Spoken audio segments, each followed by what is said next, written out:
Hello everyone, I hope you are doing well. Can you please confirm if I'm audible to all of you? Is my voice clear?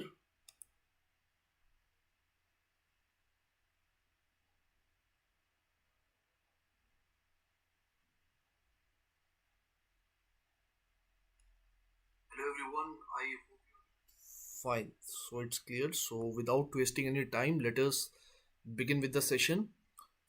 So hi everyone, welcome back to another insightful session of Perspective 360 degree where we do current affair based answer writing practice in a detailed and structured manner. If you are an aspirant preparing for exams like RBI, NABARD, etc., then this session is definitely going to help you with answer writing practice for the descriptive paper of phase 2.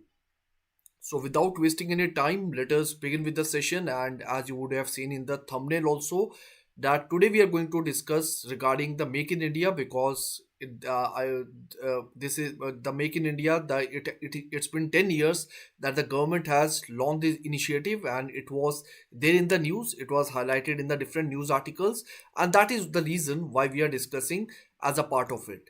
Fine. And if you talk about our syllabus, in our syllabus also we have this topic called industrial developments in India, and this Make in India very well aligns with the topic with our syllabus. And apart from that, if we talk about our syllabus, then we also have to cover different type of schemes and the initiatives of the government, and it makes very much sense to cover Make in India as a part of it. Fine. So this is our agenda for today, and I hope the agenda is pretty much clear to you.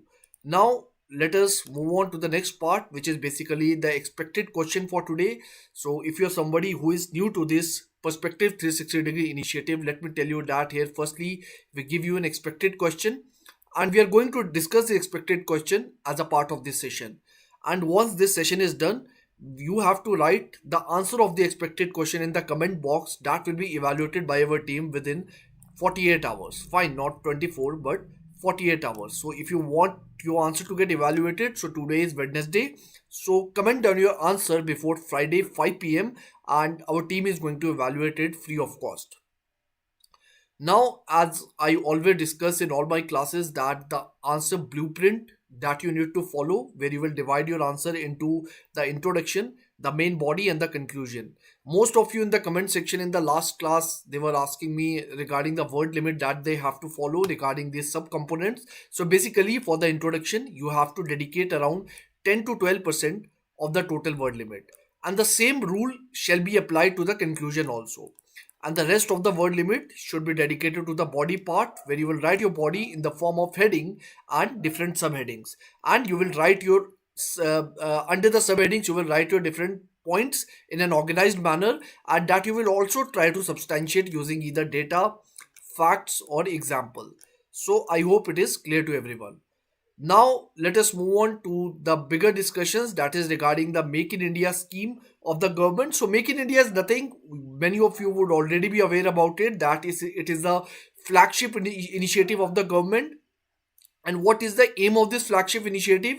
The aim is to basically transform India into a global manufacturing hub, and it encourages both domestic as well as foreign company participation as a part of our GDP and growth. So this is what makes Make in India aims to fulfill. It aims to transform India into a global manufacturing hub. Fine. So that is the idea. Now, how we can present it as a part of our introduction? So we can introduce it like the Make in India initiatives launched in 2014 aims to transform India into a global manufacturing and design hub, resonating with vocal for local vision. You must be aware about vocal for local vision, where we are promoting our local industries. But Make in India is a bit holistic, or I would say the approach of Make in India is a bit broader, because it not only encourages the domestic manufacturing units but also encourages the foreign companies participation also. So that's how it aims to transform India into a global manufacturing hub. Then what does it aims to achieve? Basically, it seeks to achieve an ambitious growth of 12 to 14% per year for the industrial sector, generating about 100 million jobs by the year 2020. And these targets were revised, and these are the recent targets. And it also aims to increase the manufacturing sector's GDP share to 25% by the year 2025. So this is something that has been revised very recently as a part of the aim of the Make in India initiative. After that, we can talk about the fundamental pillars with respect to Make in India. That is, it basically focuses on four fundamental pillars. That is the new processes, new infrastructure, new sectors, and new mindset. And it emphasizes promoting ease of doing business, developing industrial corridors, and encouraging the FDI in the key sectors. Fine. So all these things, all these pillars, if you see, they aim towards the main goal, and the main goal is to transform India into a global manufacturing and design hub. And you would be thinking that this introduction looks very much lengthy, but yes, you don't have to write everything as a part of your introduction. What you can do, you can cherry pick few ideas, few components from this introduction, and you can write your version of introduction as a part of your answer. So that is, I would say, the best approach that you can follow as a part of this initiative. Then once we are done with the introduction, we have understood that what Make in India is and what it is all about, the broad aim of the Make in India. Now let us move on to the next part, which is basically the achievements with respect to the Make in India initiative. So if you talk about the first achievement is regarding the strengthening of manufacturing ecosystem. So this is, I would say, very important achievement of Make in India, and how Make in India has been able to do that. The basically this Make in India, it has been able to do that because of the different initiatives that has been launched by the government. For example, the priority linked incentive scheme, you must have heard about it, which basically provides the financial incentives to companies for manufacturing in India. So such type of initiatives, for example, you must have also heard about the initiatives like Startup India initiative that promotes the business sector, the business economy in the country. Then apart from that, the different initiatives, for example, the National Solar Mission, also sort of things that basically promote or strengthens the manufacturing ecosystem in our country. And because of that, we have different type of data sets in order to substantiate that how our manufacturing ecosystem has improved. For example, India produces around 400 million toys annually, and it also ranks as the fourth largest renewable energy producer globally. I have told you that because of the different type of renewable energy initiatives like the National Solar Mission, also sort of things, following the different type of global commitments that India has given at the international level. By following all such sort of things, what India has done, India has been able to strengthen its manufacturing system, and India has also become the second largest mobile manufacturer, with that manufactures around 99% of the smartphones domestically. So this is also a big achievement. The information looks very much factual, but I want you to understand it. I want you to appreciate with respect to the achievement of this Make in India initiatives. Fine. So this is something that I have already explained you, that India has focused on the different type of policies in order to reduce the import dependency and to boost the local production in our country. The next is regarding the enhancement of ease of doing business. So by bringing different type of reforms, for example, the tax reform, for example, the GST reforms that government keeps on bringing, such type of reforms, and also the different type of other reforms also, for example, the bankruptcy related reform, the insolvency and bankruptcy code, you must have heard about it. So by such type of initiatives, what India has been able to do, India has been able to enhance its ease of doing business ranking as far as the ease of doing business index is concerned, that is released by the World Bank. And the last time when this index was released was in the year 2020, and in the year 2020 India showed a significant improvement by achieving the 63rd rank as a part of this index. Fine. So that is something you can say, and another achievement of this Make in India initiative. Next, what we have, the next point or the next achievement is regarding the boosting of the manufacturing competitiveness. When we talk about the boosting of manufacturing competitiveness, then let me tell you that India now has Asia's lowest tax rates, which has basically enhanced its global appeal. If you must have heard about in the recent budget also, where India has reduced its corporate tax to 15%. Earlier it used to be 20%, and now it has been reduced to 15%, which itself, I would say, a big initiative, because if you compare the corporate tax of India with respect to the global standards, then it is very much low. And that is how we can say that India has one of the lowest tax rates if we compare it at the global level. Apart from that, the different type of achievements that include the reduction of 40,000 compliances and decriminalization of 3,800 provisions. So basically, earlier what used to happen, there were certain laws in India previously that used to penalize minor business related infractions. They used to, if any kind of infraction is there with respect to minor business related, so they were charged on a criminal basis. Fine. Now what has happened, certain such type of strict provisions, they have been relaxed, they have been revised, and because of this, what it has led to, basically it has led to the reduction in the fear of excessive legal action against the companies. So this is something you can say, and another achievement with respect to the Make in India. Then the launch of the national single window system. Basically, the single window system is a one-stop digital platform where the different investors and the different businessmen, what they can do, they can apply for the different type of approval, different type of clearances, and the different type of licenses. And with the launching of this national single window system, it has enabled more than 75,000 investor approvals in India, so which itself is a great achievement. The next point is regarding the improved resource mobilization. So when we talk about the resource mobilization, then India has done a lot when we talk about the FDI sector. So India has liberalized the FTA sectors in FDI policy in different type of sectors. For example, you must have heard that India has opened the FDI of 100% with respect to the defense sector, not through the automatic route but through the government route, but it has been expanded. Apart from that, we also have 100% FDI in the retail sector, in the telecommunication sector, also sort of things. And basically all these things, what they have led to, they have led to increase in the FTI flows from $45 billion in 2015 to $85 billion in 2022. So this is the nothing but this achievement is a result of different type of reforms that have been brought in the FDI sector.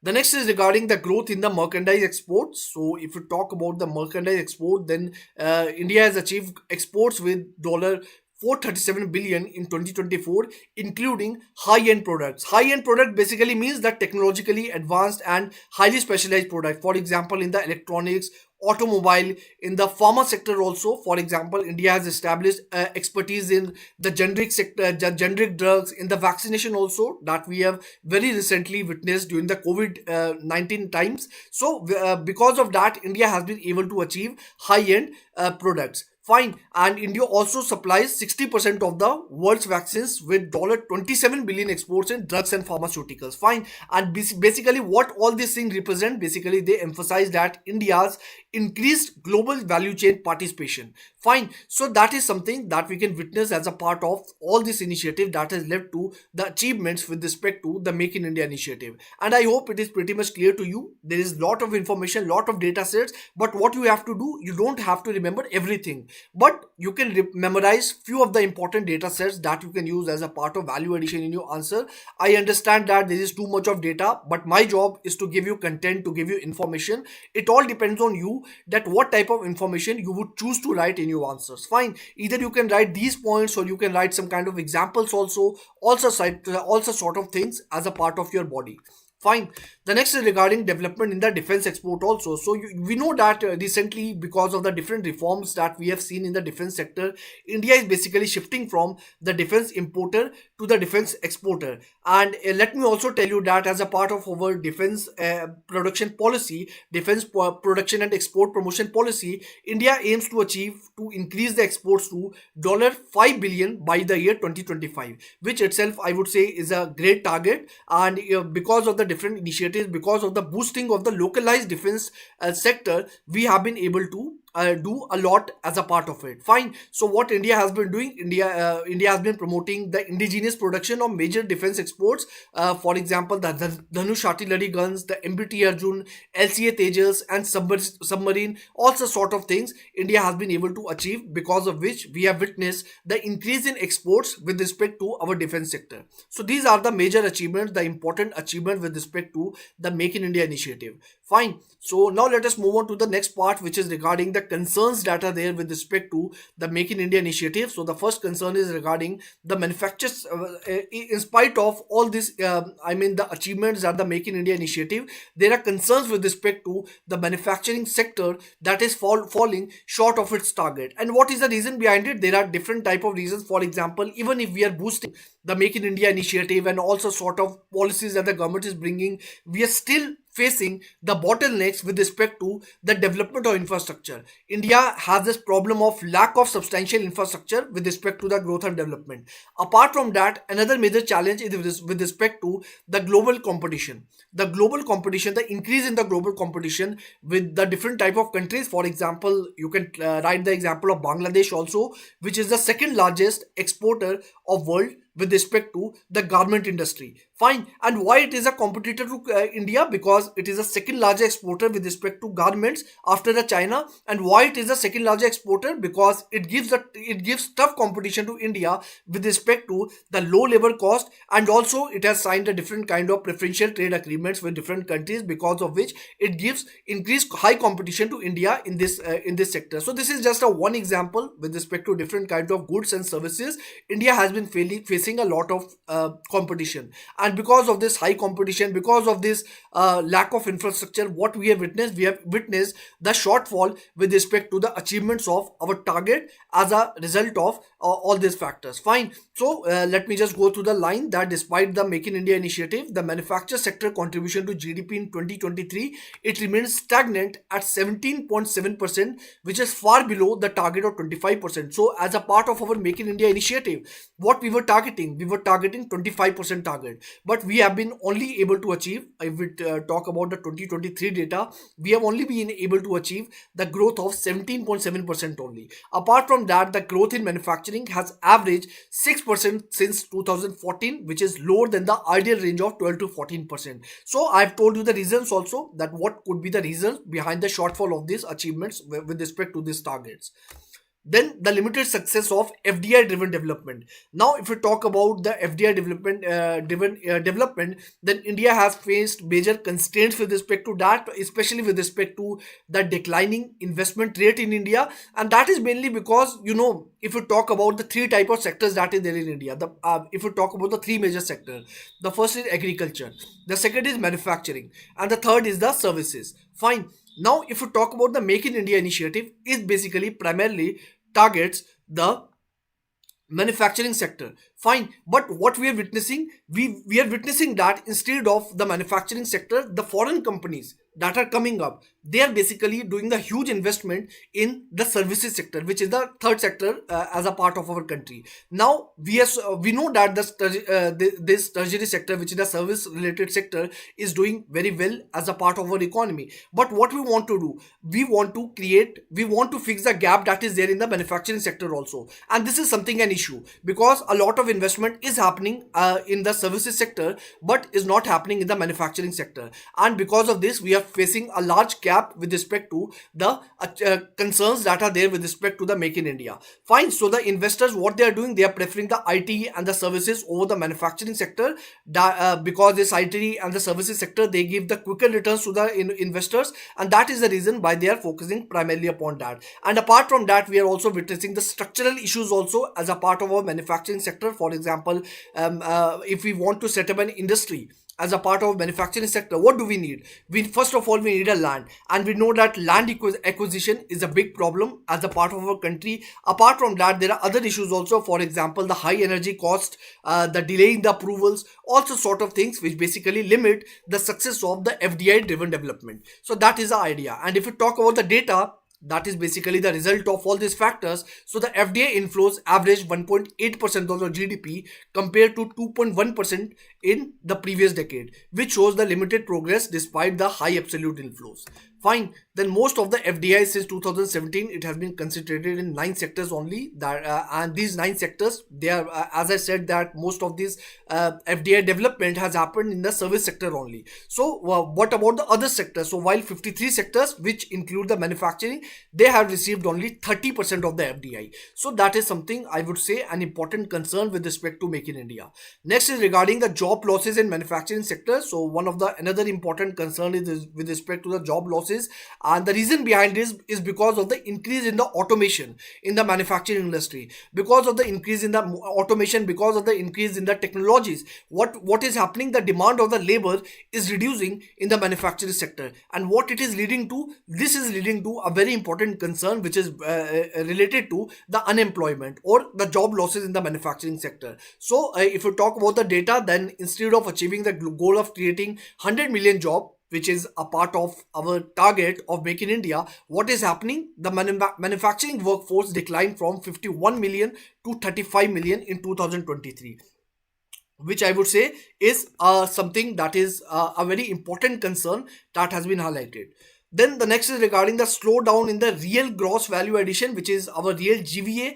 Now, if the real GVA has slowed down, if the real GVA is not up to the mark, what is going to happen? It is going to limit the manufacturing sector's contribution to the growth and development as a part of our economy. So, if you talk about the data, as per National Accounting Statistics, then manufacturing sector's real GVA growth has slowed down from approximately 8% in 2012 to 5.5% in 2023. What does it show? This shows that there has been a stagnation with respect to the manufacturing sector, which eventually, because manufacturing sector contributes a lot to the employment, also sort of things. So if the manufacturing sector is getting impacted, it is eventually going to impact the growth or the GDP, overall GDP of the nation also. So which is another serious concern.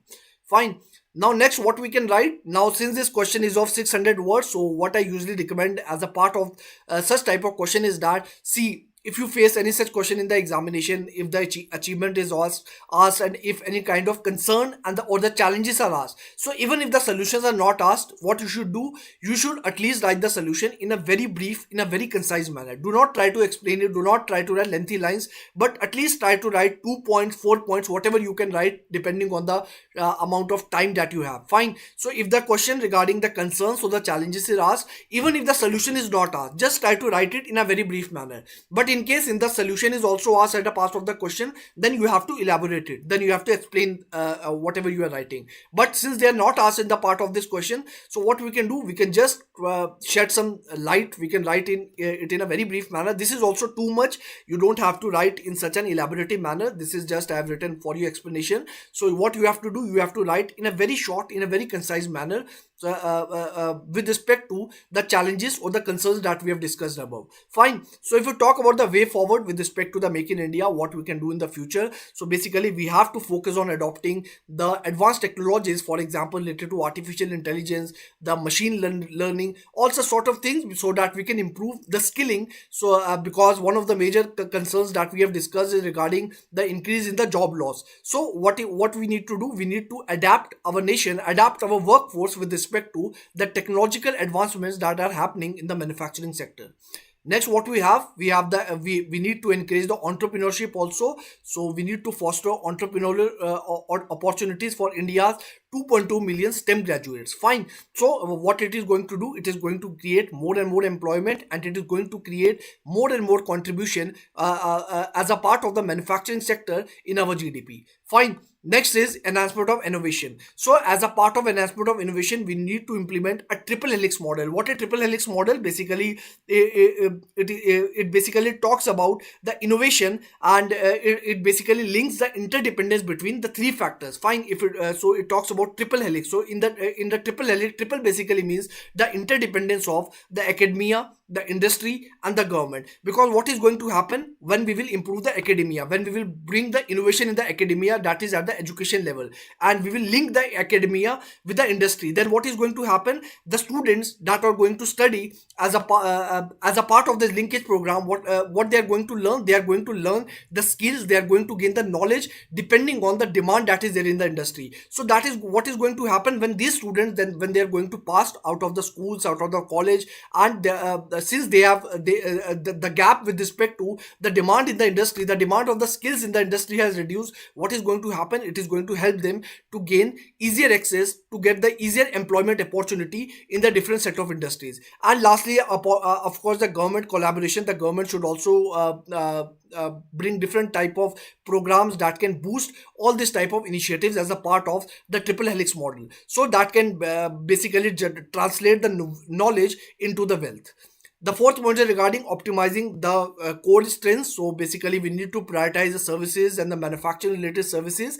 And this point is very much easy to understand. That is going to leverage the India's established expertise. And the last point is regarding the creativity. We need to use the India's democratic advantage to nurture the innovation, which is different from the country like China. We know that democratic trend is not there in the China. So what we can do, we can create a more liberalized economy, and we can take the advantage of our of our democracy, so that we can basically improve the ease of doing business and foster new ideas in our country. Fine. So that is the idea behind what you can write as a part of your way forward. Lastly, what we have the conclusion. So as the Make in India initiative celebrates its 10th anniversary, it stands as a testament to India's determination to reshape its manufacturing landscape and enhance its global standing. So with strategy reforms, what we can do, so firstly, what we have done, we have basically stressed what has been mentioned as a part of the question. Since the question is asking about in the light of 10-year journey of India regarding the Make in India initiative, so we are starting our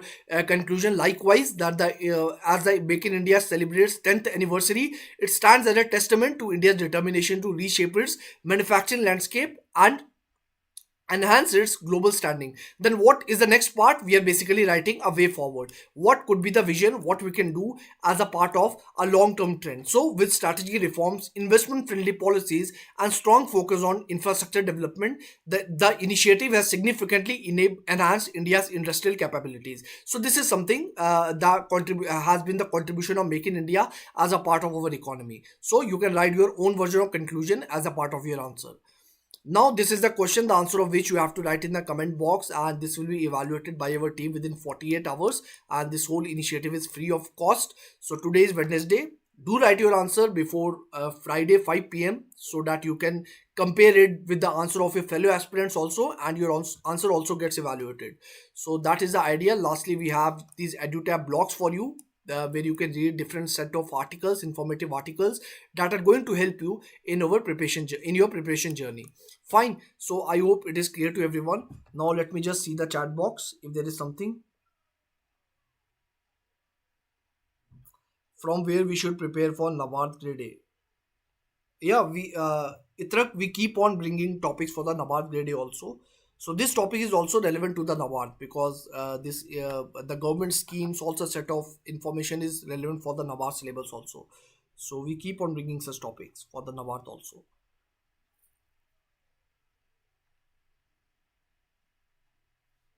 So any other doubt?